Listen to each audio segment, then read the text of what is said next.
পূজনীয় মহারাজকে আমাদের অশেষ কৃতজ্ঞতা জানাই, প্রণাম জানাই। মহারাজের খুবই ব্যস্ত থাকেন, তো তার মধ্যেও আজকে উনি সময় করে এসেছেন।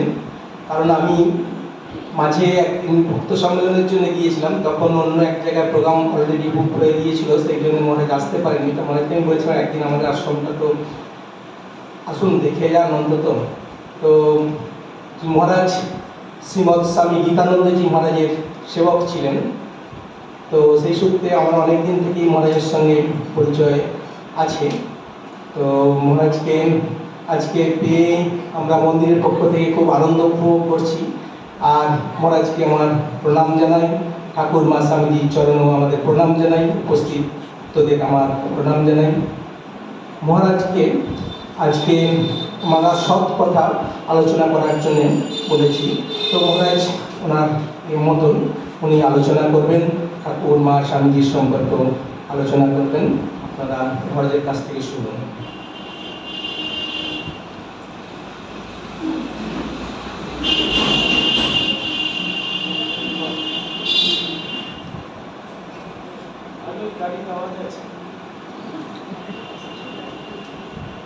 ব্যাকগ্রাউন্ড মিউজিক করছে না, বিভিন্ন আশ্রমে বিভিন্ন রকমের ব্যাকগ্রাউন্ড মিউজিক হয়।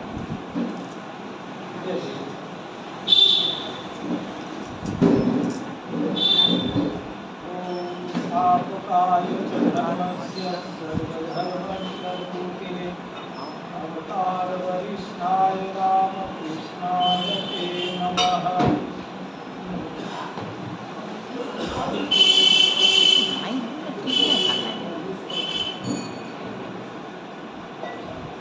जय रामकृष्ण। जननीं शारदां देवीं रामकृष्णं जगद्गुरुं पादपद्मे तयो शित्वा प्रणमामि मुहुर्मुहुः। नमः श्रीराजाय विवेकानन्दसूरये सच्चित्सुखस्वरूपाय स्वामिने तापहारिणे कालिन्दीवल्लभकमले माधवप्रियाय ब्रह्मानन्द नमस्तुभ्यं सद्गुरुरघुनायक योगानन्दप्रेमानन्दश्चन्द्रमय्ये च स्वाहा। रामकृष्ण कथत्राणं सर्वं सन्तनमाम्यहम्।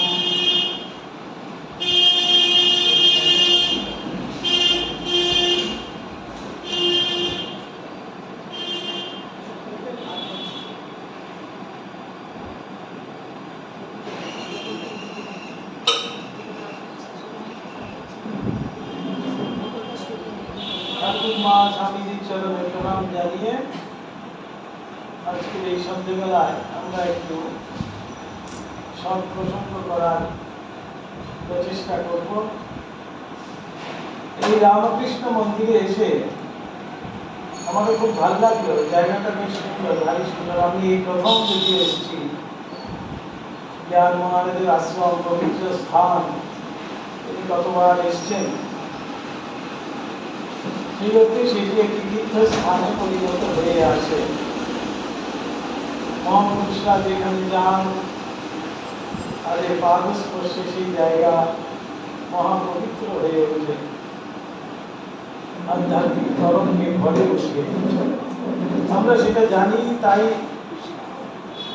এই আশ্রম এতদিন ধরে দেখুন আছে, একেবারে নিরিবিলি চুপচাপ, সবার অন্তরালে নিভৃতে সেই সাধন চলে যাচ্ছে, কিন্তু আমরা দেখতে পাচ্ছি সেটি। তাই যখন বলল গৌতম বাবু আমাকে বললেন, তখন আমি আর না করতে পারলাম না, কেননা আমিও আর কখনো আসিনি। একটি সুযোগ আমি যেন ছাড়তে পারলাম না। তাই আজকে এখানে এসে উপস্থিত হয়ে খুব ভারী ভালো লাগছে। আপনারা যারা এখানে আছেন, আশেপাশে আছেন, তারা এই আশ্রমের জন্য নিশ্চয়ই ধন্য হয়ে আছেন। দেখুন, মহাপুরুষরা যেখানে যেখানে যান, এই যে জ্ঞান মহারাজ এইসব জায়গায় ঘুরে বেরিয়েছেন, এই ছোট্ট ছোট্ট করে সংঘ যেন তৈরি করেছেন। স্বামীজি ভালো উদ্বুদ্ধ করেছেন সবাইকে, সেই যুবক বৃন্দকে। এই কাশুন্দিয়া মঠ, সেটাও আমরা জানি জ্ঞান মহারাজেরই দ্বারা অনুপ্রাণিত হয়ে তারা কিন্তু সেইভাবেই গড়ে উঠেছে। এটিও দেখবেন কালে একদিন হয়তো সেই মঠ মিশনের শাখা কেন্দ্র রূপেই পরিগণিত হয়েছে। কেননা মহাপুরুষরা যেখানে যান, ছোট্ট একটি বীজ রোপণ করে নিয়ে আসেন, সেই বীজটি কালের মহানদী পরিণত হয়, বিশাল বড় বৃক্ষে পরিণত হয়। সেই ছায়াই আশ্রয়ে কিন্তু আমরা থাকতে পারি। আজকে আমাদের উদ্দেশ্য যেটা, এই আশ্রম, মন্দির, মঠ, সেখানে আমরা যাই কেন? উদ্দেশ্যটা কি? শুধু একটু কি সময় কাটানোর জন্য? তা তো নয়। কিন্তু দিনের শেষে সংসারের নানান কাজকর্মের মধ্যে থেকে আমাদেরও যেন একটা একঘেয়েমি চলে আসে। একঘেয়েমি কাটানোর জন্য অনেকেই অনেক রকম পথ অবলম্বন করেন। এখন আমরা দেখতেই পাই এই বর্তমান যুগে কত রকমের পথ রয়েছে সেই একঘেয়েমি কাটানোর জন্য। যারা ভক্ত বলা হচ্ছে, ভক্ত যারা, তাদের একঘেয়েমি কাটানোর একটি উপায় তারা জানে। তারা কি করে? সৎ প্রসঙ্গ করে, সৎ চিন্তা করে, সাধু সঙ্গ করে। কেন? এই সাধু সঙ্গের মাধ্যমে, অর্থাৎ এই সৎ প্রসঙ্গের মাধ্যমে তারা সেই সময়টুকু খুব ভালো করে কাটাতে পারে, এবং যেন মনটা খুব আবার সংসারের বিভিন্ন কাজের মধ্যে তারা থেকে খুব পরিশ্রান্ত হয়ে গেছিল, সেই শ্রান্তিগুলো যেন শেষ হয়ে যায়। তাই এমন জায়গাগুলোকে বলা হচ্ছে আশ্রম। আশ্রম শব্দের অর্থই হলো যেখানে শ্রমের ইতি, যেখানে শ্রমের শান্তি, তাকেই বলা হয় আশ্রম। তাই ভক্তরা কি করে? আশ্রমে আসে। আশ্রমে এসে তাদের সেই শ্রমকে শান্তি করে এবং তাদের মনের মধ্যে একটি তরঙ্গ নিয়ে বা মনের মধ্যে একটি উৎসাহ নিয়ে, উদ্দীপনা নিয়ে তারা আবার যে তার কাজে কিন্তু ফিরে যায়, সেখানে গিয়ে আবার নতুন উদ্যমে কাজ করে।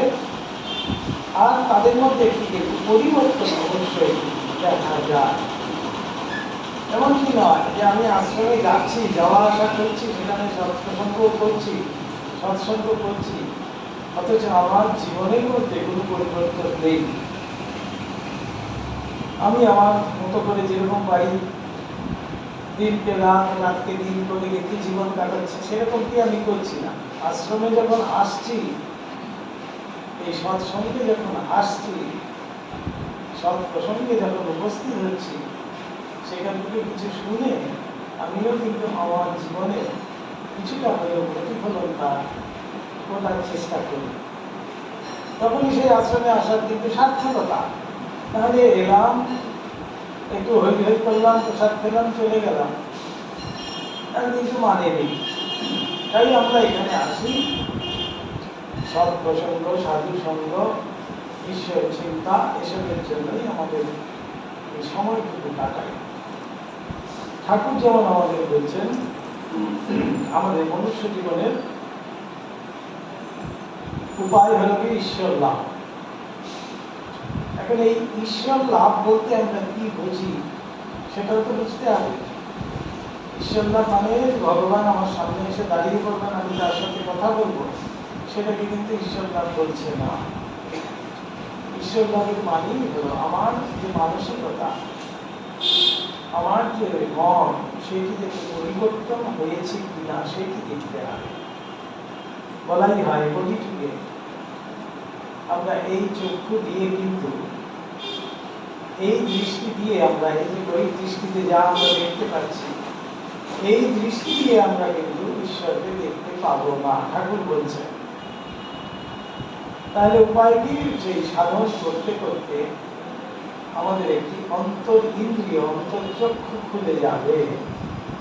সেই অন্তর্চক্ষু দিয়ে কিন্তু তাকে দর্শন করা যায়, তাকে লাভ করা যায়, তার সঙ্গ লাভে ধন্য হওয়া যায়। এই অন্তর্চক্ষু লাভ করার জন্য, অন্তর্দৃষ্টি লাভ করার জন্যই কিন্তু এবার তিনি আমাদেরকে পথ দেখাচ্ছেন। ঠাকুর বলছেন তাহলে উপায় কি? উপায় হলো তিনটি প্রধানত। কি তিনটি প্রধান উপায়? প্রথম বলছেন নির্জন বাস, দ্বিতীয় হলো সদসৎ বিচার, তৃতীয় হলো সাধু সঙ্গ। এই তিনটি উপায়ের কথা ঠাকুর বলছেন। প্রথমটি হলো নির্জন বাস। নির্জন বাস মানে এখন সব ছেড়ে ছুড়ে গিয়ে পাহাড় জঙ্গলে গুহাতে গিয়ে বসতে হবে, তখনই আমি নির্জনতা অনুভব করবো, তাই কি বলছেন? বর্তমান সেটা তো সম্ভব নয়। আমি সংসারে আছি, নানান কাজের দায়িত্ব আছে আমার উপরে, আমি এখন নির্জনতা চাই বলে দিয়ে সবাইকে তাড়িয়ে দেবো, হবে? না আমি সব ছেড়ে ছুড়ে দিয়ে চলে যাবো, তাহলে হবে? তাহলে আমাকে লোকে কি বলবে? এসকেপিস্ট। এসকেপিস্ট মানে হবে যে পলায়ন করেছে, পালিয়ে যায়। তার মানে এইসব ঝামেলা নিতে পারছে না, তাই পালিয়ে গেছে। এমন কি হবে না? তাই নির্জনতা বলতে পারে কি বোঝাবে? তাই নির্জনতা হলো আমাদের মনের নির্জনতা। আমি প্রচন্ড লোকালয়ে, প্রচন্ড হইহুল্লোড়ের মধ্যে হয়তো বসে আছি, কিন্তু মনটি আমার খুব শান্ত হয়ে আছে, তাহলে আমার কিন্তু নির্জন বাসের সমানই হলো। আমি কোথায় পাহাড়ে হয়তো গিয়ে জঙ্গলে বসে আছি, কিন্তু আমি বসে বসে ভাবছি আমার ছেলেটির কি হবে, আমার মেয়েটির কি হবে, আমার নাতিটির কি হবে, আমার নাতিটাকে কে স্কুলে নিয়ে যাবে, আমাকে না দেখে ও থাকতেই পারে না, ওর কি হবে, ইত্যাদি এই চিন্তা করছি। তাহলে কি নির্জনতা হলো? বাইরের নির্জনতার কিন্তু কথা বলা হয়নি। তাই শ্রীরামকৃষ্ণের একটি বৈশিষ্ট্যের মধ্যে আছে, আর যত সব অবতাররা এসছেন তারা কিন্তু এক একটি হাতে অস্ত্র, বিভিন্ন উপায় ইত্যাদি এসব করে বলে গেছে। শ্রীরামকৃষ্ণ অবতার এবার কি বলছেন? যুদ্ধ করতে হবে অবশ্যই, শত্রুদের সাথে আমাদের যুদ্ধ করতেই হবে, কিন্তু শত্রু বলতে বহিঃশত্রুর কথা বলেননি।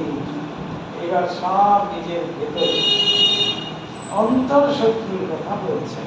অন্তরে যে নিত্য আমরা জর্জরিত, নিত্য আমরা যুদ্ধরত, আমার মনের সাথেই আমাদের যুদ্ধ। মনে কি হয়? আমাদের কখনো আসরিক ভাব প্রবৃত্তি জেগে উঠে, কখনো দৈব ভাব জেগে উঠে। এই দৈব আর আসরিক সেই চিরাচরিত দেখুন যুদ্ধ, দৈব আসর সংগ্রাম আছে তো, আমরা পুরাণে তো পাই দৈব আসর সংগ্রাম, সেই অমৃতের সন্ধানের থেকে শুরু হয়েছে। তারা দুজন এসে অমৃত খেয়ে ফেললো, তাদেরকে সুদর্শন টুকরো করে দিলেন, তারা তাকে আজও জীবিত আছে, রাহু আর কেতু, তাই তো? এই গ্রহণ আমরা দেখতে পাই, একজনের ধর আছে, একজনের মাথা আছে, দুভাগ হয়ে গেছে, রাহু আর কেতু। এগুলো গল্প তো আমরা শুনি, এগুলো বহিঃশত্রুর কথা কিন্তু বলা হয়েছে। এবার শ্রীরামকৃষ্ণ অবতীর্ণ হয়ে কি বলছেন আমাদের? এবার বহিঃশত্রুর দমনের জন্য আমাদের লড়াই করতে হবে না, বাইরে কোনো শত্রুতা নেই, সমস্ত শত্রু আমাদের এবার ভেতরে অন্তর শত্রুতেই ভরে আছে, আমাদের মানসিকতায়, আমাদের মনের মধ্যে এই দৈব আর আসরিক দুটোর যে সংগ্রাম সারাক্ষণ চলছে, নিত্য প্রতিদিন কিন্তু আমার ভিতরে সারাক্ষণ এই দৈব আসর সংগ্রাম চলছে। এর থেকে উদ্ধার হওয়ার পর এই শ্রীরামকৃষ্ণ প্রথম আমাদেরকে দেখা দেয়। এবার বলছেন যে ডুব দেবে মন খালি বলে, বুঝিনি রত্না করে অবাধ চলে। দিতে হবে, নিজের ভিতরে নিজে প্রবেশ করতে হবে। ইংরেজিতে গাড়ি সুন্দর কথা আছে, ইন্ট্রোস্পেকশন। ইন্ট্রোস্পেকশনের মানেই হলো নিজের ভিতরে নিজে ঢোকা, নিজেকে নিজে দেখা, নিজেকে নিজে জানা, অবজার্ভ করা, সেটাকে বলা হচ্ছে ইন্ট্রোস্পেকশন। এই যে এখনকার সব কাউন্সিলিং হয়, সাইকিয়াট্রিক সমস্ত প্রবলেম, কি বলছে ডিপ্রেশনে চলে গেছে, কার বলছে পড়াশোনায় মন নেই, কে বলছে মরে যাব, বিভিন্ন বিভিন্ন দিক থেকে অনেক ছেলেমেয়েরা, বিশেষ করে ইয়াং জেনারেশনের মধ্যে দেখা যায় ডিপ্রেশনের রোগী। মা বাবারা কি করেন, তাদেরকে সেই ঘরে বেঁধে সাইকিয়াট্রিস্টের কাছে নিয়ে যায়। সাইকিয়াট্রিস্ট বললেন যে আপনি কাউন্সিলিং করান। এই কাউন্সিলিং মানেটা কি? কাউন্সিলিংই হলো তার ভিতরের যে আত্মাটা সেটাকে জাগিয়ে দেওয়া। কাউন্সিলিং এর প্রধান কাজটি হলো কি তাই, এটাকেই বলা হয় কাউন্সিলিং। তা আমরা প্রত্যেকেই কিন্তু এক একজন কাউন্সিল হতে পারি, প্রত্যেকেই আমরা নিজেকে নিজে কাউন্সিল করতে হবে। প্রথমে আমার নিজেকেই নিজে বুঝতে হবে, নিজেকেই নিজে দেখতে হবে, তাই বলা হচ্ছে নিজের ভিতরে নিজে ডুব দাও, ডুব ডুব ডুব ডুব সাগরে আমার মন, আবার বুঝতে পারতাম পাবি ঠাকুর কেন বলছেন এগুলো কথা, এর মধ্যে দিয়ে কিন্তু আমাদেরকে বুঝিয়ে দিচ্ছেন। এবার গভীর শত্রুর কথা বলা হয়নি, এই অবতারেই প্রথম তিনি বলছেন অন্তঃশত্রুকে বিনাশ করতে হবে। আমাদের ভিতরে যে অত বড় বড় সব অসুবিধা রয়েছে, বিভিন্ন আসরিক বৃত্তি আমাদের, সেগুলো তো অসুখের পরিচয় দেয়। সেই বৃত্তিগুলোকে নাশ করতে হবে। সেই বৃত্তিগুলো নাশ করার একটি উপায় হলো দৈব বৃত্তি যদি দীর্ঘায়িত হয়। একটা বাচ্চা ছেলেকে যদি আমি একটা স্ট্রেট লাইন এঁকে দিই বোর্ডে, দিয়ে বলবো কি ওকে এটা না ছুঁয়ে এটাকে ছোট করো দেখি, যে বুদ্ধিমান সে সাথে সাথে পাশে কিন্তু একটা বড় লাইন টেনে দিল। যে বুদ্ধিমান তাই করবে তো, এই লাইনটাকে, এই স্ট্রেট লাইনটাকে না ছুঁয়ে এই স্ট্রেট লাইনটাকে ছোট করে দিল। কিভাবে? তার পাশে একটি বড় স্ট্রেট লাইন টেনে দিল, তাহলে ছোট হয়ে গেল তো। ঠিক সেই রকম আমাদের মধ্যে আসরিক বৃত্তি রয়েছে, সেই আসরিক বৃত্তিকে নাশ করার আমার প্রয়োজন নেই। আমাকে কি করতে হবে? পাশে একটি লম্বা লাইন টানতে হবে, যাতে আসরিক বৃত্তিটা ছোট হয়ে যায়। ওই দৈব বৃত্তিটাকে বাড়াতে হবে। ঠাকুর সেটি আমাদেরকে শেখাচ্ছে, যে দৈব ভাব আমাদের মধ্যে, এই দয়া, মায়া, ক্ষমা, পবিত্রতা, এই যে এইগুলো গুণগুলো আমাদের রয়েছে, সেগুলো বৃদ্ধি, এগুলো বাড়াতে হবে। এই বৃদ্ধি করার উপায় হলো গিয়ে, সেটার জন্য আমাকে একটু হলেও সাধন করতেই হবে। সাধন অর্থাৎ আমার নিজের যদি চেষ্টা না থাকে, আমার সেই বৃত্তিগুলো তো বৃদ্ধি হবে না। তাই সেই বৃত্তিগুলো যখন বৃদ্ধি হয়ে যাবে, তখনই কিন্তু আমার সেই আসরিক বৃত্তিটা খুব ছোট হয়ে যাবে। সেটাই স্বামীজি আমাদেরকে ধরিয়ে দিচ্ছেন। আমাদের ভিতরে সেই দেবত্ব কিন্তু আগের থেকেই বর্তমান, শুধু সেই দেবত্বের বিকাশ, দেবত্বের প্রকাশ, এইটি হল গিয়ে ধর্ম। স্বামীজির সংজ্ঞা, ধর্মের এত সুন্দর ব্যাখ্যা, এত সুন্দর সংজ্ঞা কি আর হতে পারে? সরল সহজ, অথচ তার মধ্যে গূঢ় তত্ত্ব রয়েছে। আমার মধ্যে দেবত্ব রয়েছে আগের থেকেই, কোথাও থেকে আমাকে কিন্তু এনে যোগ করতে হচ্ছে না। সেই দেবত্বের প্রকাশ, দেবত্বের বিকাশ, সেটি হল ধর্ম। আমরা খুব সোজা অর্থে কিন্তু বলে দিই, লোকটা খুব ধার্মিক। ধার্মিক অর্থে আমরা কি বুঝি? এই বিশাল তিলক ফেলেছে, মালা পড়েছে, পুজো আর্চা করে, এদিকে হয়তো চুরি করছে, তাহলে কি ধার্মিক? তা তো নয়। ধার্মিক মানে তার মানসিকতা, তার ব্যবহারে, সেখানেই কিন্তু তার প্রকাশ পাবে। তার দেবত্বের বিকাশ হয়েছে কিনা, দেবত্বের প্রকাশ হয়েছে কিনা, আমার চিন্তাধারা, আমার মানসিকতা কেমন হয়েছে, পরিবর্তন হচ্ছে কিনা। তাই বলছিলাম যে আমরা আশ্রমে এলাম, এসে কিছুক্ষণ সময় কাটিয়ে চলে গেলাম, তাহলে কিন্তু হলো না। আশ্রমে এসে সেই যে সব কথা বা সব প্রসঙ্গ আমি করলাম, শুনলাম, কিছুটা হলেও আমি আমার জীবনে কিন্তু তার প্রতিফলন যেন দেখতে পারি। তাই নিজের ভিতরে নিজে প্রবেশ করার কথাই ঠাকুর বলছেন। আমাদের প্রধান উপায় এই কথামৃত। কথামৃত থেকে আমরা যদি একটু দেখি, কথামৃত অল্প একটু প্রশ্ন যদি আমরা পড়ি, তখনই বোঝা যাবে। ভক্তি যোগের রহস্য ঠাকুর বলছেন, the secret of realism. Realism মানে দ্বৈত ভাব। দ্বৈত ভাব যেখানে আছে সেখানে কিন্তু ভক্তি যোগ। জ্ঞান যোগে কিন্তু দ্বৈত ভাব নেই। শ্রীরামকৃষ্ণ বলছেন, বিজ্ঞানী কেন ভক্তি যোগে থাকে? এর উত্তর এই যে আমি জানি না। কত সুন্দর দেখুন, ছোট্ট কথার মধ্যে দিয়ে ঠাকুর বোঝাচ্ছে। বিজ্ঞানী আমির মধ্যে থাকছে কেন? ভক্তি নিয়ে আছে বলে, আমিটা আছে বলেই কিন্তু ভক্তি নিয়ে আছে। ঠাকুর বলছেন না বাড়ি সুন্দর, যে কাম, ক্রোধ, লোভ এগুলো আমাদের যাওয়ার নয়। কি করতে হবে? তার মোড় ফিরিয়ে দিতে হবে। যদি কামনাই করতে হয়, ভগবানকে দেখার কামনা করব। যদি লোভই করতে হয়, তার সঙ্গ লাভের লোভ করব। যদি ক্রোধই করতে হয়, তাকে দেখতে পাচ্ছি না বলে ক্রোধ করতে হবে।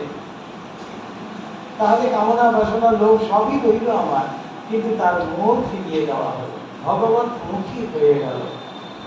তাহলে সেটাই কিন্তু আস্তে আস্তে সমস্ত কিন্তু দেবত্বে পরিণত হবে। তাই বলছেন আমি, আমি যাই না। আমাদের যাই করি না কেন, আমি আছে বলেই কিন্তু যত যন্ত্রণা।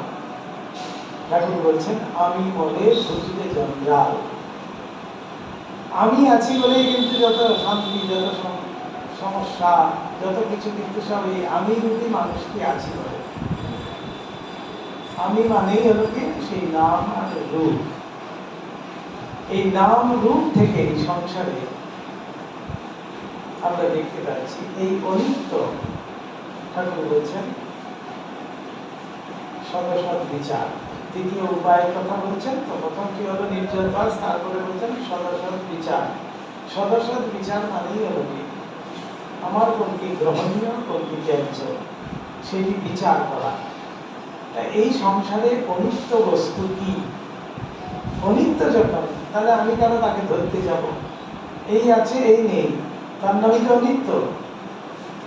যার নাম রূপ আছে সবই অনিত্য। ঠাকুর এক জায়গায় বলছেন ভারী সুন্দর, যে সূর্য, চন্দ্র, পৃথিবী পর্যন্ত আমরা নাম যখন বলছি, তার মানেই সে কিন্তু অনিত্য। যার নাম বলতে পারছি না সেই হলো তাহলে নিত্য। তারই সুন্দর ইকুয়েশন দেখলাম। তা আমরা গিয়ে পৌঁছচ্ছি কোথায়? সেই ঈশ্বর, সেই ব্রহ্ম, বা সেই যে শক্তি, সেই যে পরমেশ্বর, তার কাছে গিয়ে পৌঁছচ্ছি। কেন? তার পার্টিকুলার কোনো নাম আমি দিতে পারিনি, তার রূপও দিতে পারিনি, তাই তিনি নিত্য। সেই নিত্য বস্তুকেই আমাকে ধরতে হবে।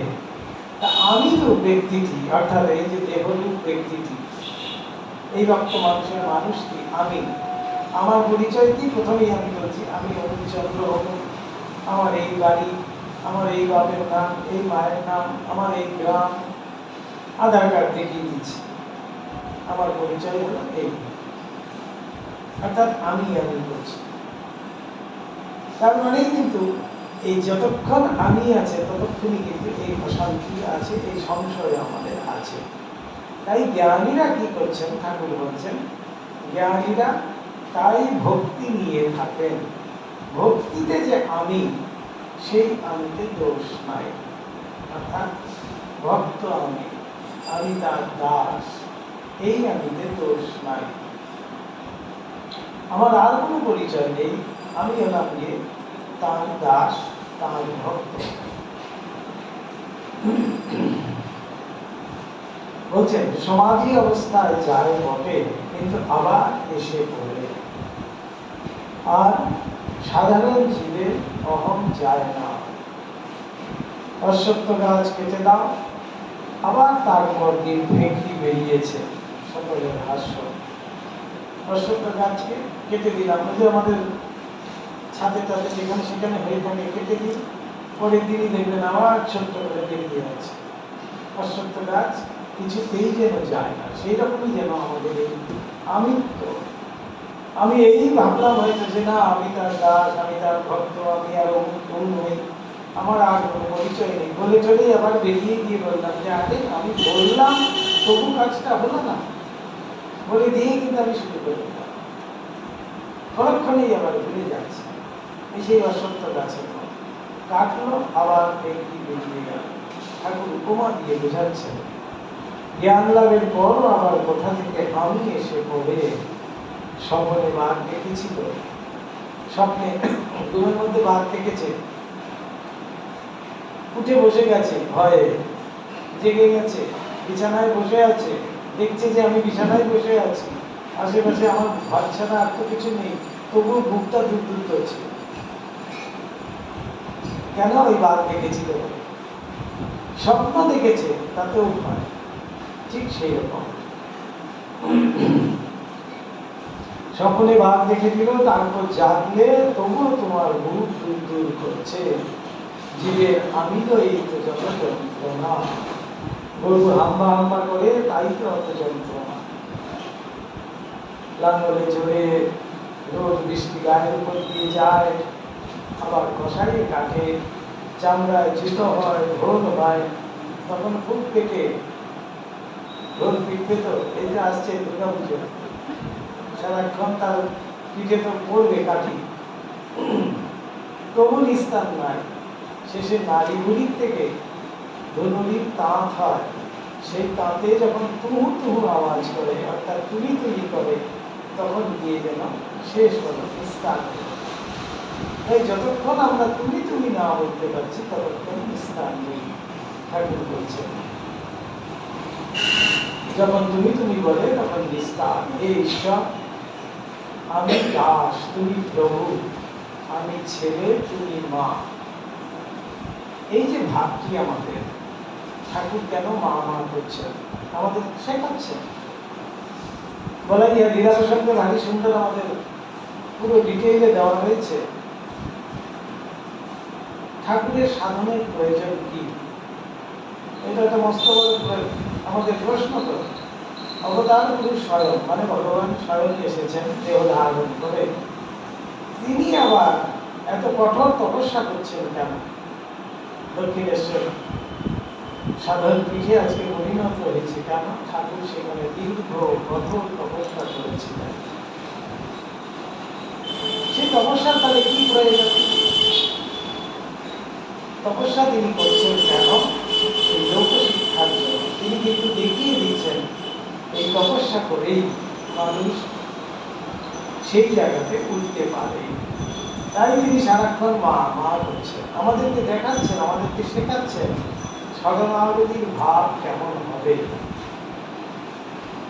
ছোট্ট বাচ্চা ছেলেটি যেমন হয়, ঠাকুর তেমন করে আমাদেরকে দেখাচ্ছেন। সারাক্ষণ বলছেন আমি তো কিছু জানি না, আমার মা জানে না।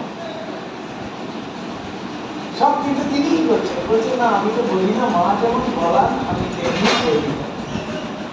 এই হলো ঠাকুরের বক্তব্য। এইটি দেখাচ্ছেন আমাদেরকে কেন? এই শরণাগত কিভাবে হতে হয় সেটি দেখাচ্ছেন।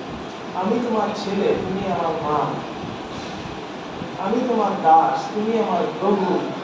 এটি কেমন ভাবটি কেমন হতে হবে সেইটি দেখানোর জন্য, সেই শিক্ষা দেওয়ার জন্যই কিন্তু তিনিও সাধন করছেন, দেখাচ্ছেন। রাম জিজ্ঞাসা করলেন, ঠাকুর বলে যাচ্ছেন, রাম জিজ্ঞাসা করলেন হনুমান তুমি আমায় কিভাবে দেখো? হনুমান তো মহাবীরজি পরম জ্ঞানী ছিলেন। কিন্তু দাস্য ভাব আশ্রয় করেই কিন্তু তিনি রামের সঙ্গ দিচ্ছেন। দাস্য ভাব, দাস্য ভাবের পরাকাষ্ঠা বলা হচ্ছে। তাই রাম যখন জিজ্ঞেস করলেন হনুমানকে, তুমি আমাকে কিভাবে দেখো, এবার হনুমান উত্তর দিচ্ছেন ভারী সুন্দর। দেখুন, হনুমান বললে, রাম, যখন আমি বলে আমার বোধ থাকে তখন দেখি তুমি পূর্ণ, আমি অংশ, তুমি প্রভু, আমি দাস। অর্থাৎ আমার বোধ, আমি যতক্ষণ আছে ততক্ষণ আমাদের নিস্তার নেই। তাই কি করতে হবে, তোমার কাছে সমর্পণ করতে হবে নিজেকে। আমি কে? আমি তার দাস। আমি কে? আমি তার ছেলে। আমি কে? আমি তার দাস হয়ে আছি, ভক্ত হয়ে আছি। এই যে ভাবটি, এইটি বলছেন, যখন আমি বোধ থাকে, হনুমানজি এই জন্য নিজে বলছে, যখন আমি বোধ আমার আছে তখন আমি দেখি তুমি পূর্ণ, আমি অংশ। যেমন পরমাত্মা আর জীবাত্মা, পরমাত্মা হলো কি পূর্ণ, আর জীবাত্মা রূপী আমরা যারা, তারা কিন্তু সেই অংশ। কিন্তু আমরা যে তারই অংশ সেটা কিন্তু আমরা বিস্মৃত হয়ে গেছি, আমরা ভুলে গেছি। তাই যেন আমাদের এত কষ্ট, এত সংশয়, এত যন্ত্রণা। তাই এই আমি বোধ যখন আছে, মহাবীরজি বলছেন, যতক্ষণ আমি আছে ততক্ষণ মনে করি তুমি প্রভু, আমি দাস। আর বলছেন, যখন তত্ত্বজ্ঞান হয়, যখন জ্ঞান হয়ে যায়, অর্থাৎ ঠাকুর বলছেন সেই সমাধিতে গেলে বলে যায়। তাই বলছেন যে যখন তত্ত্বজ্ঞান হয় তখন দেখি তুমি, আমি, আমি, তুমি এক হয়ে গেছে। তখন আর দ্বৈতভাব নেই, কিন্তু সেখানে এক হয়ে গেছে। তাই উপনিষদকার আমাদেরকে বলছেন, একমেবা দ্বিতীয়ম, এই এক বই দ্বিতীয় বস্তু এই বিশ্ব সংসারে আর কিছু নেই। কিন্তু আমরা ভ্রমবশত আমরা নিজেদের মধ্যে এই শরীর রূপী যে মানুষটাকে আমি মনে করছি আমি, তাই আমি মনে করছি বহু। এটি কিন্তু আমাদের ভ্রান্ত ধারণা। আমরা কি দেখছি, অনেকে অনেকে এই দৃষ্টিটা আমাদের আসতে করতে, আমি অনেক দেখতে পাচ্ছি, বহু দেখতে পাচ্ছি।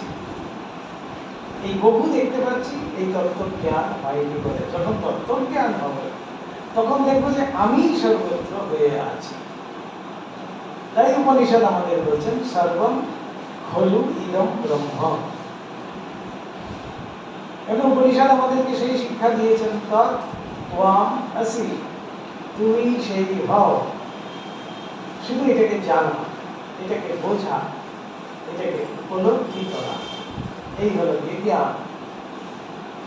এখনই আমি সাধনার প্রারম্ভেই যদি মনে করি যে না আমি সর্বত্র হয়ে আছি, তাহলে কিন্তু দৃষ্টতা হয়ে যাবে। এটি সাধন করে করে যখন আমি সেই জায়গায় গিয়ে পৌঁছব, সেই তত্ত্ব জ্ঞান আমার মধ্যে লাভ হবে, সেই তত্ত্ব যখন সত্যি আমি দেখতে পাবো, তখন কিন্তু সত্যি আমি ছাড়া দ্বিতীয় বস্তু আর দেখবো না। আমি মানে সেখানে তখন সেই ভগবান ছাড়া, সেই ঈশ্বর ছাড়া আর কিছু কিন্তু থাকছে না। তাই মহাবীরজি এখানে ভারী সুন্দর বলছেন, যখন তত্ত্বজ্ঞান হয় তখন দেখি আমি, তুমি, তুমি আমি, তখন এক হয়ে যাচ্ছে, তখন আর দুই থাকছে। যতক্ষণ দুই আছে, তাই কিভাবে থাকতে হবে, যতক্ষণ দুই আছে ততক্ষণ কি করবো, তুমি প্রভু, আমি দাস, তুমি মা, আমি ছেলে, তুমি ভগবান, আমি ভক্ত। এই ভাব নিয়ে থাকা, সেব্য সেবক ভাবই ভালো। তুমি আমার সেব্য, আমি তোমার সেবক। এই যে ভাবটি, এখানেও কিন্তু আমিত্ব থাকছে না। আমিত্ব থাকলেও সেই দাস আমি হয়ে থাকছে, সেখানে কোনো অহংকার থাকছে না। কিন্তু আমি অমুক চন্দ্র অমুক বলে যখনই বলছি, সেখানে কিন্তু অহংকার চলে আসছে। তাই ঠাকুর এখানে আমাদের বলিয়ে দিচ্ছেন, সেব্য সেবক ভাবই ভালো। আমি তো যাবার নয়, তবে থাক সারা দাস আমি হয়ে। ঠাকুর বলছেন যাবে না, যখন আমি যখন যাবেই না, তা আমি কে, আমার পরিচয় দিক, আমি হলাম তার দাস। তাই স্বামীজি এক জায়গায় বলছেন, চিঠিতে এক জায়গায় লিখছেন, তস্য দাস অহং দাস অহং দাস অহং দাস অহং। শুধু দাসও বলছেন না স্বামীজি, স্বামীজির কি উদারতা দেখুন, তস্য দাস দাস দাস দাস দাস অহং, মানে তার দাসেরও দাসেরও দাসেরও দাসেরও দাস আমি। এমন স্বামীজির উদারতা, স্বামীজির এমন দীনতা, এই দীনতা তিনি আমাদেরকে শেখাচ্ছেন। যেমন মহাপ্রভু আমাদের এই যুগের জন্য বলে গেছেন, তৃণাদপি সুনিচেনা, তৃণাধিক যে দীন হয়ে থাকতে পারে। তৃণ মানে সে দুর্বা ঘাস, সবার পদতলে পড়ে রয়েছে, সবাই মারিয়ে চলে যাচ্ছে, এমন দীনতা তার।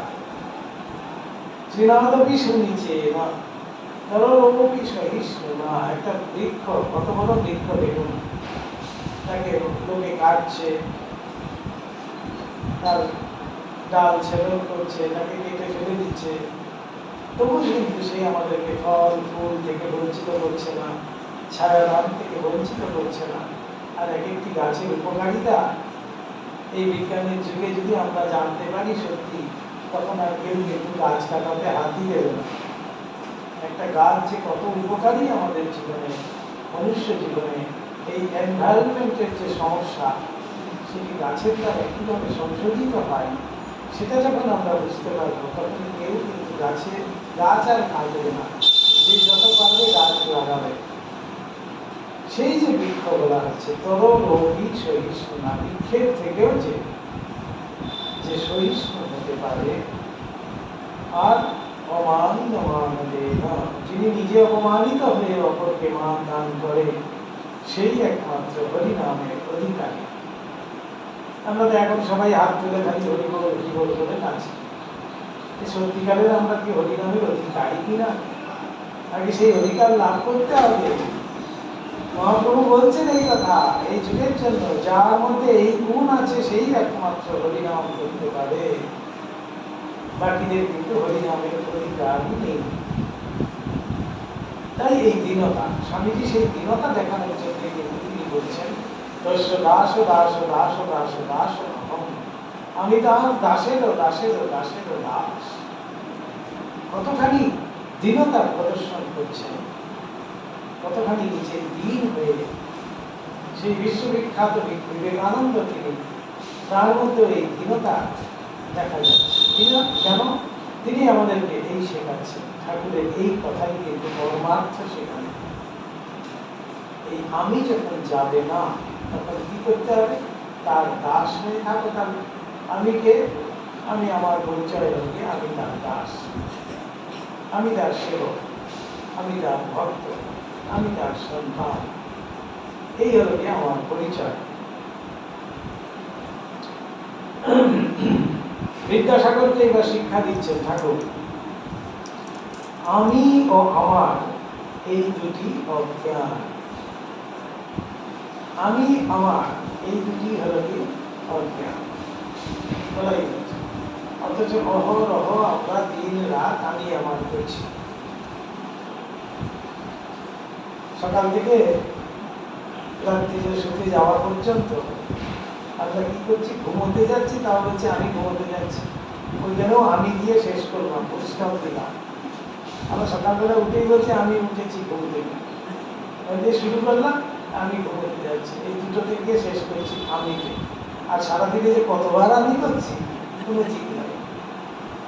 ঠাকুর বোধ এই জন্যই বলা হয়, প্রধান কিন্তু দেখবে ঠাকুর কোথাও আমি আমার করছেন এখানকার নিজের শরীর দেখাইয়া, ও দেশে আমার কামার পুকুরের কথা বলছেন না ঠাকুর, একবারে বলছেন ও দেশে, এখানকার রামলালের খুলো, এরকম করে করে ঠাকুর কিন্তু বলে যাচ্ছে, কোথাও আমি আমার করছেন না। এখানে মনে হয় আমাদের বেশ সুন্দর একজন মহারাজ বলছিলেন, ভারী সুন্দর মজা করে, এই গীতাতে ভগবান এত আমি করেছে। গীতার তো আমরা প্রত্যেকটি শ্লোকের মধ্যেই যেন পাই মম মাম অহম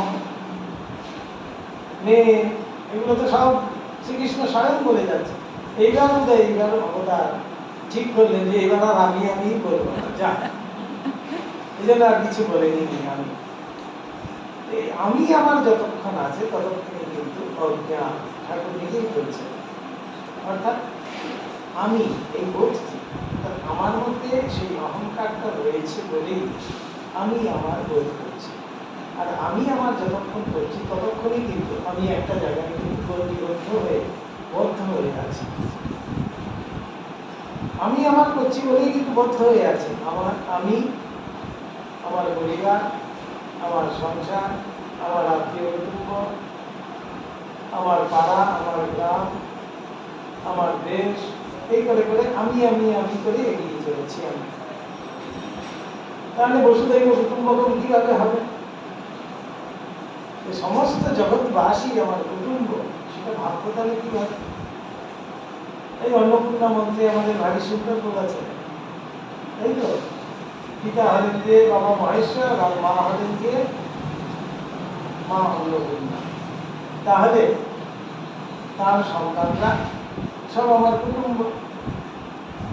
ওই অর্থে যদি আমরা দেখি তাহলে আমরা একই পরিবার ভুক্ত। আমাদের মধ্যে যে সেই একটা সংকীর্ণ ভাব, একটা আবদ্ধ ভাব, সেটি যেন তখন উদার হয়ে যায়, সেটা থেকে যেন আমরা বের হতে পারি। এইভাবে একটু একটু করেই কিন্তু আমাদের বের হওয়ার পথ। তো বলছেন আমিও আমার এ দুটি অজ্ঞান, আমার বাড়ি, আমার টাকা, আমার বিদ্যা, আমার এই সব ঐশ্বর্য, এই যে ভাব, এটি অজ্ঞান থেকে ভাব। হে ঈশ্বর, তুমি কর্তা, এসব তোমার জিনিস, বাড়ি, পরিবার, ছেলে মেয়ে, লোকজন, বন্ধু বান্ধব, এসব তোমার জিনিস। সব যখন ভাববো যে তোমারই, সেটি কিন্তু জ্ঞানের কথা বলা হয়েছে। এই ভাব জ্ঞান থেকে হয়। তাই উপনিষদকার আমাদেরকে বলছেন তুমি সেই হও, তুমি সেই হও। কথাটি প্রথমে শুনিয়ে দিয়েছেন আমাকে। এবার আমাকে কিন্তু বের করতে হবে আমি কিভাবে সেই হই। এবার যে আমাকে বের করতে হবে, এই বের করার যে পদ্ধতিটা, সেটি হলো আমাদের এই সাধারণ ভজন, চর্চা, অধ্যয়ন, সৎপ্রসঙ্গ, সাধুসঙ্গ, নির্জন বাস, এইসবের মধ্যে দিয়ে আমাকে বের করতে হবে যে আমি সেই হই। আজই যদি আমি বলি, সাধনার গরমে যদি বলি আমি সেই হই, তাহলে আর আমার কিছু করার দরকার নেই। ধ্যান এই করে নাচলে হয়ে যাবে, তা তো না। কিন্তু প্রাণে প্রাণে অনুভব করতে হবে আমি সেই হই। যখন এইটি আমি প্রাণে প্রাণে অনুভব করব, তখন কিন্তু আমার মধ্যেও সেই পরিবর্তন অবশ্যই দেখা যাবে। তাই মা বলছেন ঈশ্বর দর্শন হলে কি দুটো শিখবে, তা তো যে মানুষ ছিল সেই মানুষটি থাকে, কিন্তু তার মানসিক পরিবর্তন হয়ে যায়, সে অন্য মানুষ হয়ে যায়। সেই সাধারণ মানুষটি কিন্তু তখন দেবত্বে উন্নীত হয়ে তখন সেই মানবটি কিন্তু দেব মানবে পরিণত হয়। এই হলো কি আমাদের মূল আধ্যাত্মিকতা বা ধর্মের মূল হলো কি, যে আমি সাধারণ মানব হয়ে আছি, এই সাধারণ মানব থেকে আমি কিভাবে দেব মানবে পরিণত হব। তাই ঠাকুর এখানে বলছেন এ ভাব জ্ঞান থেকে হয়। মৃত্যুকে সর্বদা মনে রাখা উচিত। এখনই মৃত্যুর কথা বললে বলবে এই মহারাজ এটা কি বলছেন, এগুলো এখন কেন বলছেন? অর্থাৎ মৃত্যুটাকে পিছিয়ে দিতে চাইছে, অ্যাভয়েড করতে চাইছে, ওটা দেখতে চাই, তাই না? এই আস্তে আস্তে দেখছিলাম একটা ট্রাক যাচ্ছে, বলো হরি বলো হরি করতে করতে। আমার সারাদিকে বললাম তাড়াতাড়ি এই পাস করে যাচ্ছে, এই চোখের সামনে কেমন দেখলাম, এই আসলে দেখি। কিন্তু মৃত্যুটাকে আমরা চিরকাল যেন ভয় করছি, কিন্তু মৃত্যুটা অতি বাস্তব একটি জিনিস। যে বলছেন শ্মশান যাত্রী, শ্মশান যাত্রীর মানেটা কি? শ্মশানে কেন যায়? সে যে মৃত ব্যক্তি, সে কি আর আমাকে দেখছে তার সাথে কে গেল কে না গেল? তার দাহ কার্যে কে গিয়ে উপস্থিত হয়েছে, কে শ্রদ্ধা জানিয়েছে, কে দুটো ফুল দিয়েছে, সে তো কিছুই দেখছে না, সে তো এমনি পড়ে আছে। তাহলে সেখানে গিয়ে ফুল দেওয়ার কি দরকার আছে? শ্মশানে গিয়ে তার জন্য যাওয়ার কি দরকার আছে? বলবে যে না, যারা বাড়ির লোক আছে তাদের জন্য যাওয়া, তাদের কাছে গিয়ে মুখ দেখানো যে না, তোমার দুঃসময়েও আমি এসেছিলাম, এটি দেখানোর জন্য একটা সামাজিকতা নাকি? না, আসলে সেটা নয়। আমাদের সমস্ত সমাজে এক একটি সিস্টেম করা হয়েছে, নিয়ম। কেন? আমার বাস্তবটাকে আমি যেন চাক্ষুষ দর্শন করতে পারি, এই হলো আমার বাস্তব। আমিও কিন্তু কদিন করে এইরকম কি হবো, সুতরাং এই শরীরটাকে নিয়ে তুমি এত অহংকার করো না, এই যেন শিক্ষা। এই আমাদের সাধুদের যখন শরীর যায়, আমাদের নিয়মের মধ্যে আছে, দেবীর মধ্যে যখন দাহ করা হয়, প্রত্যেক সাধু সেখানে গিয়ে উপস্থিত হতে হয়। কেন? বলাই হচ্ছে যে মৃত্যুকে ভালোবেসেছে সেই সন্ন্যাসী হতে পেরেছে। স্বামীজির কথা, যে মৃত্যুকে ভালোবেসেছে, তার মানে কি হলো? যে বাস্তব জানতে পেরেছে। আমাদেরও দশা কিন্তু তাই, আমারও কিন্তু বাস্তব তাই। তাই গীতায় শ্রীকৃষ্ণ বলছেন, এই যে সংসার এত সত্য দেখলে অর্জুন, দেখলেও তোমার শিক্ষা হলো না? অনিত্যম অসুখম ইমম প্রাপ্য, কি করতে হবে? এবার ভজস্বমাম, তুমি আমার ভজনা করো, আর কিছু করতে হবে না। এই অনিত্য ভরা এই সংসারে, ভঙ্গুর সংসার, এই আছে, এই নিয়েছে, এই ভাঙছে, এই করছে, এই গড়লো তো এই মাত্র ভেঙে দিল।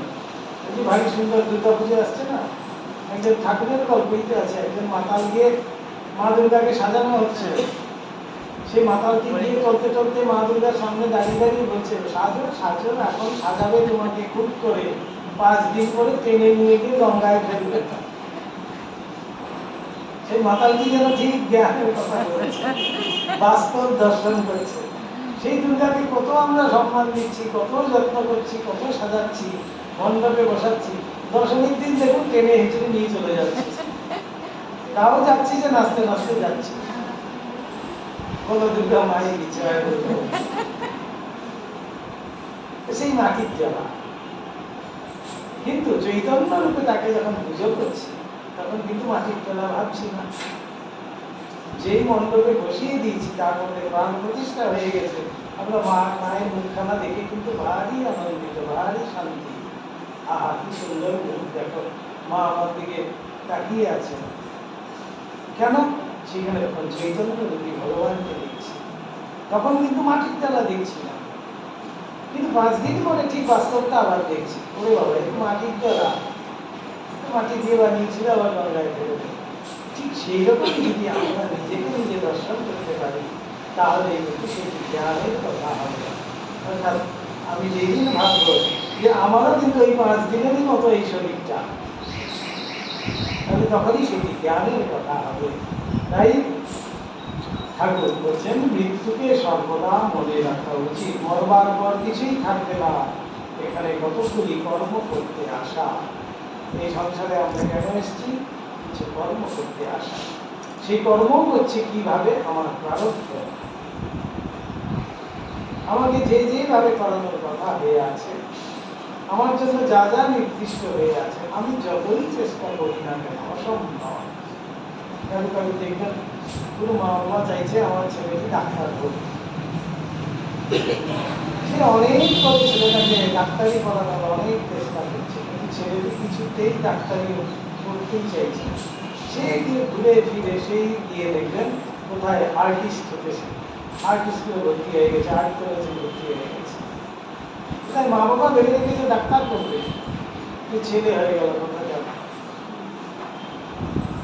আর্টিস্ট করবে। কিভাবে হচ্ছে? এই হলো আমাদের প্রারব্ধ।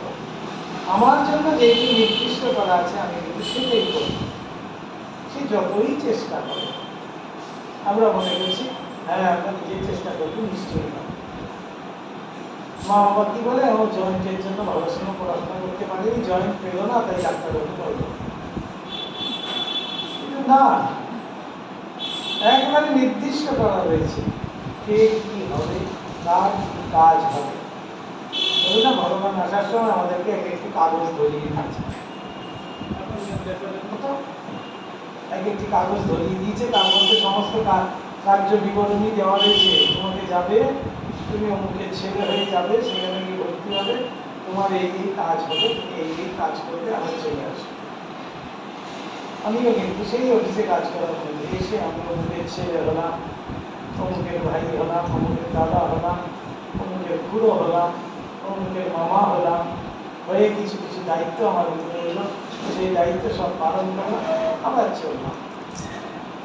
আমি যদি মনে করি আমি করেছি, তাহলে তো ভুল হয়ে গেল, আমি যে কেউই নই। বলছেন তার সংসারে আমরা শুধুমাত্র কর্মচারী মাত্র।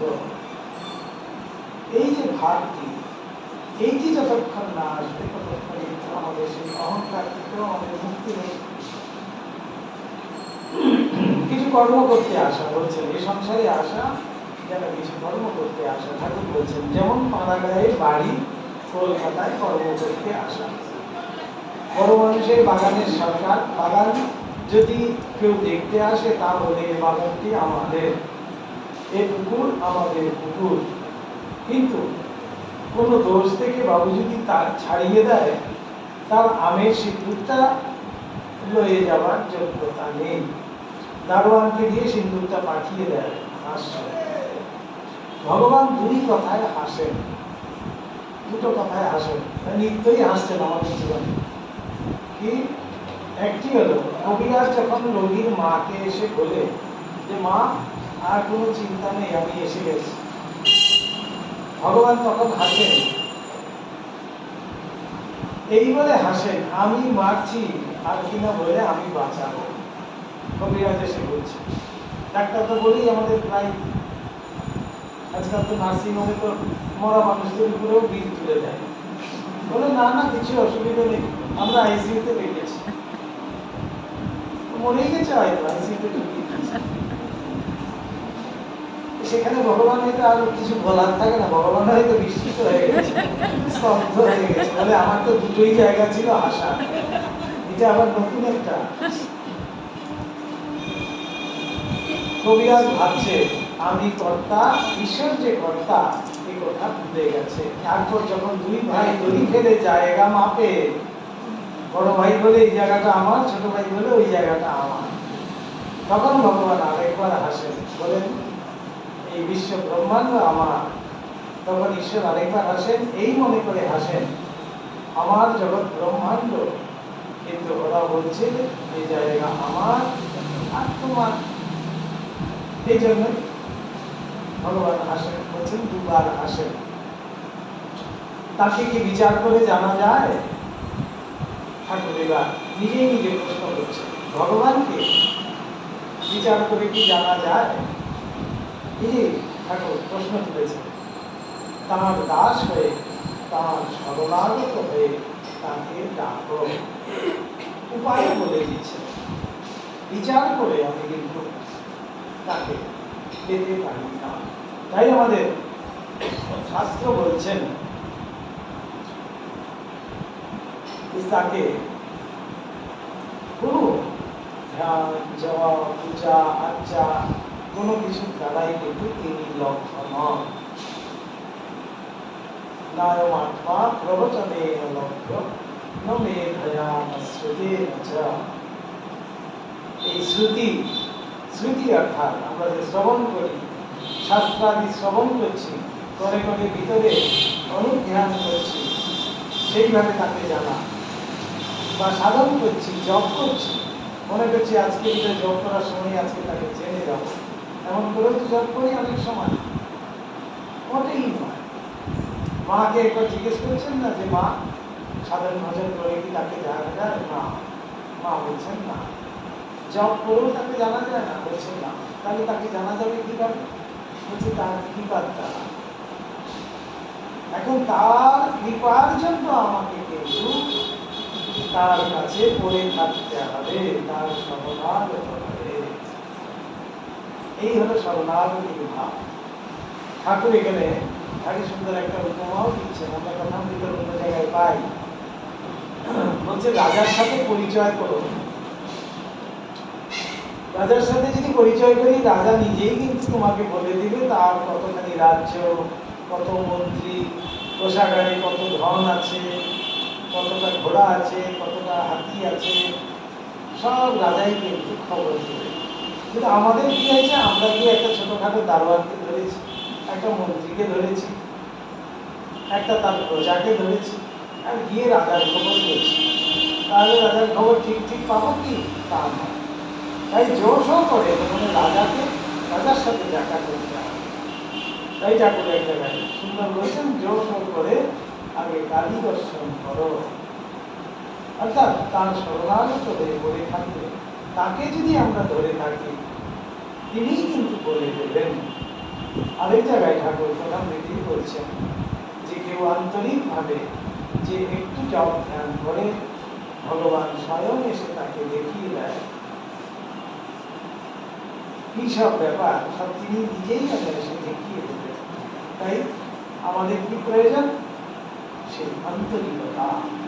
এই আন্তরিকভাবে তাকে যদি আমরা রাখতে পারি, তার শরণাগত হয়ে থাকতে পারি, তাই ঠাকুর বারবার কিন্তু সেই শরণাগতির ভাবই আমাদেরকে শেখাচ্ছেন। দাস হয়ে থাকা, তার ভক্ত হয়ে থাকা, তার সন্তান হয়ে থাকা। বিদ্যাসাগরকে এবার ঠাকুর বলছেন, বিদ্যাসাগরের প্রতি সহাস্যে, আচ্ছা তোমার কি ভাব? বিদ্যাসাগর মৃদু মৃদু হাসিতেছেন, বলিতেছেন, আচ্ছা সে কথা আপনাকে একলা একলা একদিন বলবো। সর্বসমক্ষে বিদ্যাসাগর আর বললেন না। শ্রীরামকৃষ্ণ সহাস্যে তাকে পাণ্ডিত্য দ্বারা বিচার করে জানা যায় না।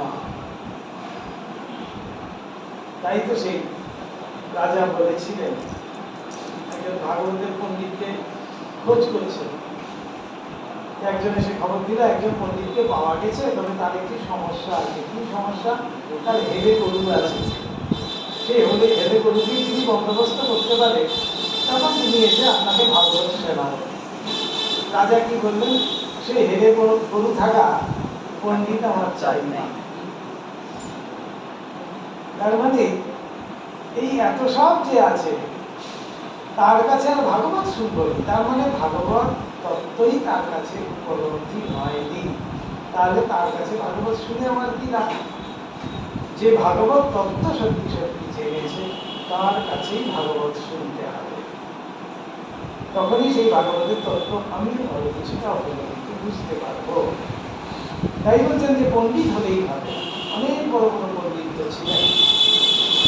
ঠাকুর বিভিন্ন পণ্ডিতদের সাথে কিন্তু নিজে গিয়ে দেখা করেছেন। কতজনের সাথে ঠাকুর নিজে গিয়ে দেখা করেছেন। বৈষ্ণবচরণ, এদের সাথে ঠাকুর নিজে গিয়ে দেখা করেছেন। কেন? তাদের পাণ্ডিত্যের সাথে তাদের মধ্যে সেই বিবেক বৈরাগ্য ছিল। তাই ভগবান স্বয়ং গিয়ে উপযাচিত হয়ে তাদের সাথে দেখা করছেন। যে পাণ্ডিত্য এবং বিবেক বৈরাগ্য যার মধ্যে আছে, মা কি বলছেন তার সম্বন্ধে? আমাদের মাধবানন্দজি সম্বন্ধে মা এক জায়গায় বলছেন, নির্মল মহারাজ বলছেন যে কত হাতির দাঁত সোনা দিয়ে বাঁধানো। পাণ্ডিত্য আছে, আবার তার সাথে বিবেক বৈরাগ্য আছে, যেন অলঙ্কার যুক্ত হয়েছে তার সাথে। সে মহামূল্যবান একটি রত্নে পরিণত হয়েছে। হাতির দাঁত কত মূল্যবান, সেটি আবার সোনা দিয়ে বাঁধানো, তাহলে তার মূল্য কত বৃদ্ধি হয়ে গেল। মা সেটি বোঝানোর জন্য বোঝাচ্ছেন, এই পাণ্ডিত্য এবং বিবেক বৈরাগ্য যার আছে সেটি বোঝাতে গিয়ে মা বলছেন হাতির দাঁত সোনা দিয়ে বাঁধানো। এবং পাণ্ডিত্য এবং বিবেক বৈরাগ্য যদি একসাথে থাকে তাহলে একেবারে বলছেন মূল্যবান রত্নে পরিণত হয়েছে। এই বলিয়া ঠাকুর প্রেমোন্মত্ত হইয়া গান ধরিলেন। সেই বিখ্যাত গান, কে জানে কালী কেমন, সরদর্শনে না পাইত রসন, মূলাধারে সহস্রারে সদা যদি করে রমন। কালী পদ্মবনে হংস শনে হংসী রূপে করে রমন, আত্মানন্দের আত্মা কালী প্রমাণ প্রণবের মতন। তিনি ঘটে ঘটে বিরাজ করেন, ইচ্ছা মরি ইচ্ছা যেমন। তার ইচ্ছা যেমন, আমি কিন্তু সেখানে কেউ বলার নেই, তার তেমন যেমনটি ইচ্ছা। আমরা অনেক সময় বলি কিন্তু কথায় কথায় যে ভগবানের যে কি ইচ্ছা, এমন মানুষটা ছিল, এই চলে গেল, কি যে ইচ্ছা ভগবানের। তো সেখানে এসে যেন আমরা একটু হলো স্বীকার করছি, যখন পড়ছি আমরা সেই জায়গায়, কিন্তু তাছাড়া মনে করছি যে না আমার ইচ্ছায় সব হচ্ছে। যখন আমার ইচ্ছার বাইরে চলে যাচ্ছে, আমার হাতের বাইরে চলে যায়, তখনই কিন্তু আমরা সেখানে মানতে বাধ্য হই যে ভগবানের যে কি ইচ্ছা বোঝা যায় না। আমরা খুব দুঃখের সঙ্গে সেটি কিন্তু প্রকাশ করি। ঠাকুর বলছেন, দেখলে কালীর উত্তরে ব্রহ্মাণ্ড ভাণ্ড প্রকাণ্ড তা জানো কেমন। আর বলছে সরদর্শনে না পাই দর্শন। সরদর্শন, সরদর্শন মানে ছটা ফিলোসফি আমাদের আছে তো, সাংখ্য, বেদান্ত ইত্যাদি ইত্যাদি করে ছটা দর্শন আছে। সেই দর্শনের মধ্যে কোথাও কিন্তু ভগবানের খোঁজ নাই। আমার পাণ্ডিত্য বাড়ানোর জন্য আমি কিন্তু অনেক অনেক বই পড়তে পারি, কিন্তু আমাকে বোঝানোর জন্য একটি কথা, এই যে এত উপনিষদ আমাদের লেখা হয়েছে, 18 পুরাণ, 4 বেদ, ব্রহ্মসূত্র, তার আবার ব্যাখ্যা, তার আবার টিকাকার, কত বই তো লেখা হয়েছে, কিন্তু এই একটি কথা বোঝানোর জন্য, কি তত্ত্বমসি, তুমি সেই হও, এইটি বোঝানোর জন্যই আমাকে কিন্তু এত সব পড়ানো হচ্ছে, এত সব বোঝানো হচ্ছে, কানের কাছে অনবরত আমাকে শেখানো হচ্ছে, বোঝানো হচ্ছে। তবুও আমি কিন্তু একটু বলেই চলছি যে না আমি সব, আমি না হলে কিছুই হবে না। আমাদের এই প্রধান উদ্দেশ্য হলো, ঠাকুর বলছেন মনুষ্য জীবনের উদ্দেশ্য ভগবান লাভ। এই ভগবান লাভ কথাটির মানেই হলো তাই যে এই প্রাণে প্রাণে উপলব্ধি করা, এই যে ঠাকুর বলছেন যে নিজেকে জানা, নিজেকে বোঝা, নিজের মধ্যে নিজের প্রবেশ করা, আমার মধ্যেই যে সেই অখণ্ড সচ্চিদানন্দ স্বরূপ ভগবান পরমেশ্বর, সেই সচ্চিদানন্দ স্বরূপ তিনি বসে আছেন, সেটি কিন্তু আমার খবর নাই, আমি জানতে পারি না, বুঝতে পারি না, তাই এত দুঃখ, এত কষ্ট। কিন্তু সেই যে সচ্চিদানন্দ রূপী মহাসমুদ্র, সেই সমুদ্রে একটি বুদবুদের মতো হলেও কিন্তু আমিও সেই সমুদ্রেরই, অর্থাৎ আমিও সেই অনন্তেরই অংশ। অনন্তেরই অংশই কিন্তু অনন্তই বলা যায়। তাহলে সমুদ্রেরই বুদবুদ, তাহলে সেই বুদবুদটাকে কি বলা যাবে? শুধু জলের বুদবুদ বলবো নাকি না সমুদ্র বলবো? সেই সমুদ্রের জল থেকেই তো সে উদ্ভূত, তাই সমুদ্রের জল থেকেই যখন উদ্ভূত, আবার সেই বুদবুদটার বাইরে যখন চলে যাবে, সে কিন্তু আবার সমুদ্রে মিলিত হচ্ছে। ঠিক সেই রকমই আমরা, সেই জীবাত্মা রূপী আমরা পরমাত্মারই একটি অংশ। আমরাও যে সেই যে পরমাত্মা রূপী ঈশ্বরেরই অংশ, সেইটি বোঝা, সেইটি জানা, এই হচ্ছে ঈশ্বর দর্শন বা ঈশ্বর লাভ। এটি যেন আমাদের জীবনে যত তাড়াতাড়ি সম্ভব তার শরণাগত হয়ে তার কাছে এই প্রার্থনা করতে পারি। সবাই ভালো থাকবেন, আনন্দে থাকবেন। ওম নিরঞ্জনম নিত্যম অনন্তরূপম ভক্তানুভাষিত বিগ্রহং বৈ বিশালকারং পরমেশং নিত্যনন্দাকৃষ্ণং শিরসা নমামহং। ওম শান্তি শান্তি শান্তি।